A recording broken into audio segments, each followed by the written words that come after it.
15-mile-per-hour wind. Yeah, Sound good to you? yeah. Thank God for that. You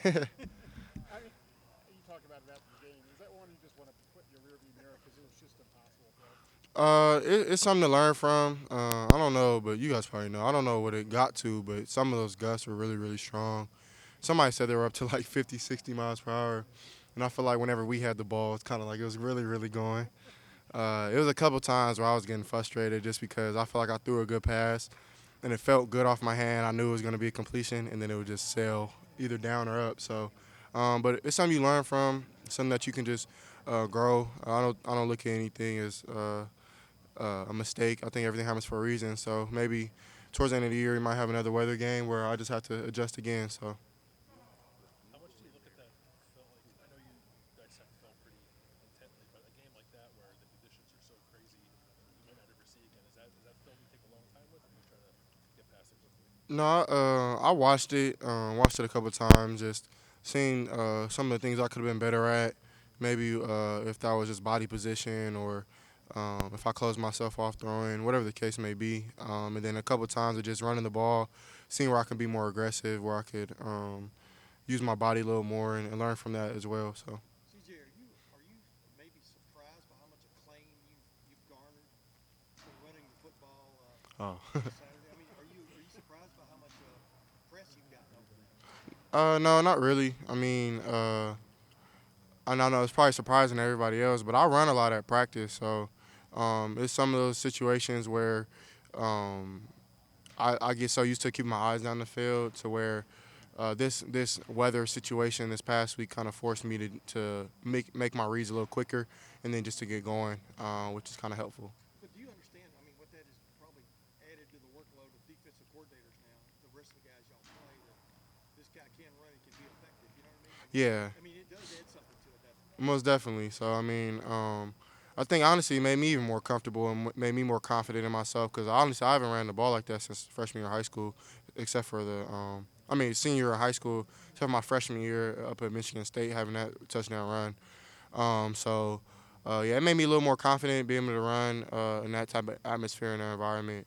So yeah, I don't know if I'll do it more, but I'll be open to it. But the irony is on a lot of I know you don't pay attention to it, but a lot of the way or the sports books or whatever who have moved Hendon Hooker ahead of you, a week ago Hmm. in the Heisman race.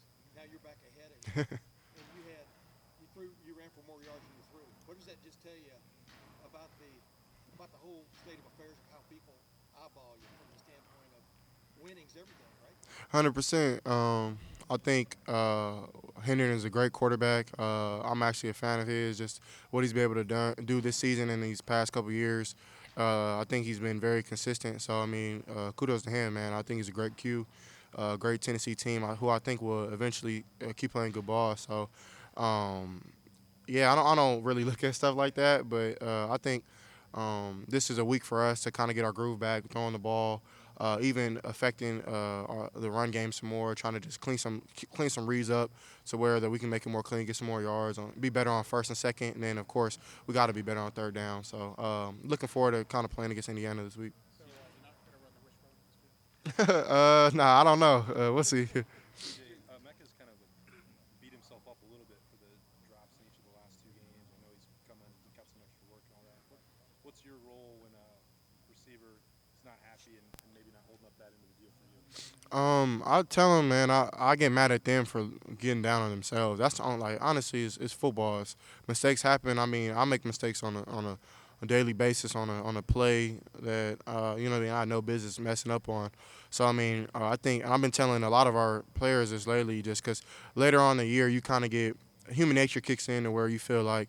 Uh, Not that you suck, but like it's just like, man, why can't I get it right yet? Just because it's week 10 and your body's already beat down a little bit, so you're trying to really get through it, but you're still trying to be efficient and definitely be more effective. So I understand where it comes from. I get down on myself even, but I always remember like um, I think Michael Jordan said this where he missed 26 shots of game winners, but made many more. So it's like as long as you're up there at bat, giving it your all, then that's the only thing I can be really, really happy with. So I just tell him, man, move on. Great players know how to just move on to the next play and to keep going because, I mean, I make mistakes myself. So. CJ, could you tell that even Coach Day was reluctant to go away from the pass last week because you guys are so good at it. You know, it's so much. I mean, y'all still threw what 26 passes or something crazy in that weather. Right. Could you tell he was even having a little bit of a debate in his mind about, hey, where do we go here? You know? Right. Yeah. It's tough being a play caller in that aspect, in that type of environment with just the weather. So, I definitely think that he did a great job of getting us good runs and good plays that our O-line and running backs like to run, and then involving me as well. So, we came up with some stuff on the sideline to get me involved, and then, of course, some of the passes that we threw were to kind of make sure the weather wasn't the issue. And even it was good for even him to call a shot and trust me and try to get it in there. So, and I think we did a good job with that play. But, of course, we didn't make it happen, which is okay. And we'll just continue to grow from it. So. CJ, from your On that 4th and 1 run that you had about how the nickel was crashing down, like he didn't really respect you running the ball. I'm just curious if you think, even if you don't run more, the team's respecting you running the ball more. Does that open things up for this offense? Yeah, it definitely could. But on that, specific play, well, he took the running back, but I think the safety messed up. Number 9, I think he was supposed to come and capture me, but his eyes were in the backfield. So a lot of teams do that where they'll take away the back. We call it gap exchange. So they'll take away the back, and then the either the backer or the safety will loop around, and he'll be the quarterback player. And I think maybe if he was out there, I could have put a move on him or run by him or try. But yeah, I mean, it was an instinctive play. I think it was a big time play in the game just to get us a touchdown later on in that drive. So I'm willing. I told Coach I'm willing to do anything to get a win. So it's good just to kind of put that on film, and definitely I think we can build from it. CJ, as far as Emeka goes, from your eyes, what do you think has allowed? What is sort of his best trait as a receiver that's allowed him to kind of build a connection with you his first year starting? Yeah, I think really how smart he is. I think he's very intelligent. He knows leverage. He knows kind of what takes it away, what gives him leverage, what defense are trying to do to him, if they're trying to bracket him or if they're trying to be outside leverage, take away the fade, whatever the case may be. Mecca's really smart by depicting what's really out there in coverage. And then, of course, he's a great route runner. He's very crisp. Something I think he worked on all season is just his speed, and I definitely think that he checked that off his list of being able to be a dynamic deep ball runner, and I definitely think he's done that. So excited to see him continue to grow. I know he's kind of battling through some bodily issues like all of us, so I'm super proud of him for just practicing hard and keep going. Why do you think you tell that he was a smart route runner? Because of his identifying coverages and that sort of thing? He had that ability coming in early. I think his 7-on-7 days. Used to watch him. I knew that he was the number 1 receiver in his class, I believe so. And I remember watching him be like, okay, yeah, he knows what he's going against, because you can just kind of tell as a quarterback if your receiver knows what he's doing or not, at least in my book. So and then he came in early enrolled and was dynamic already, which you have to be really smart to be able to do that. See, when you talked about lifting Mecca up, the last couple of weeks he's had a couple struggles here. What are you saying to your offensive line that, sometimes you guys aren't getting the running game going like I know you want to? Are you leading those conversations, trying to, just encourage your offensive line, or is that a Luke thing or a Paris? Like, who's the head of those conversations, and what do you say to those guys? Yeah, I mean, I just try to give confidence, because it's no, especially as a quarterback, it's a time and place for everything, and I definitely think yelling doesn't really help. So unless it's kind of necessary, which I don't think we've had that yet this season.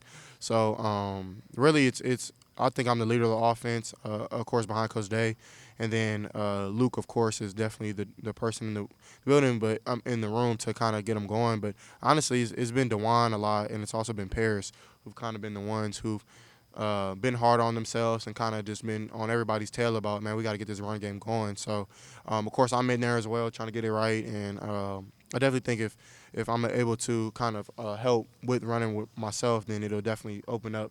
And you can't put an extra player in the box. So I think it's a collective unit to where we're holding each other accountable, which is a great thing. And then I think we'll get it done by just execution. CJ, maybe you already asked this, if you were, I apologize, but what have the last couple of weeks you think shown you guys as a team, as far as your resolve is concerned, and even you as an individual? Yeah, I mean, I think one thing about this team that I think is special is how resilient we are. And honestly, we don't really listen to the outside noise. I think that's something that's very important for a team is to not really focus on what everybody's saying. Or I know a lot of people talk about the point spread or whatever the case may be, but a lot of people don't really look at like uh, the I would say it's common sense to where you're not gonna put 1,000 points on the board with 80 mile per hour winds. So, but yeah, we don't really listen to all that stuff. We kind of just focus on each other. We do it for our brother, and we always say that before we go out. It's just I'm doing everything. I put my body on the line, put my heart on the line, my head, whatever the case may be, just for my brother. So. Do you think, I mean, the last couple of weeks have really made you guys grow, just as far as, hey, sometimes there are going to be these adversities we got to face, we got to be able to overcome them. Have they strengthened you guys, in that way as well? Yeah, I definitely think that any game or any atmosphere where you're in a game atmosphere is definitely something you can learn from. If it's good, bad, ugly, sad. So, nothing is ever going to be perfect. So I'm really trying to help our team with not having any expectations, really special personal ones. Just because I think if we reach our team goals, all our personal goals will be accomplished. Couple more questions. Well, when you ran the ball against Northwestern, how many of those were designed run plays, and how often were you improvising? It was probably a handful of them that were improvised, and then a couple of them where I was just reading a defender, and it was my responsibility to read a gap or read a specific person. So, um, it, yeah, it could vary. It doesn't matter. I mean, either it could be like a pass play where I scramble, or it can be a design run to where I'm just keying one defender or two defenders. It could vary. Always knew you could run, but then being able to see it in practice is another thing. Are you more taking off now, do you think, after seeing what you did against Yeah, yeah, in a sense. I mean, I feel like definitely being able to go out there and find a way to win. I think that's most important, especially playing quarterback. Is like it's not always in your control. You can always be perfect. So it's finding a way to win, no matter if it's ugly or cute. So it doesn't really matter. And I definitely think it gave me more confidence to be able to go out there and run some more. But I'm gonna continue to do whatever's necessary just to win. So if that's running the ball, throwing it, whatever the case may be. So, but yeah, it definitely did give me more confidence. CJ, thank you very much. Thank you guys. God bless.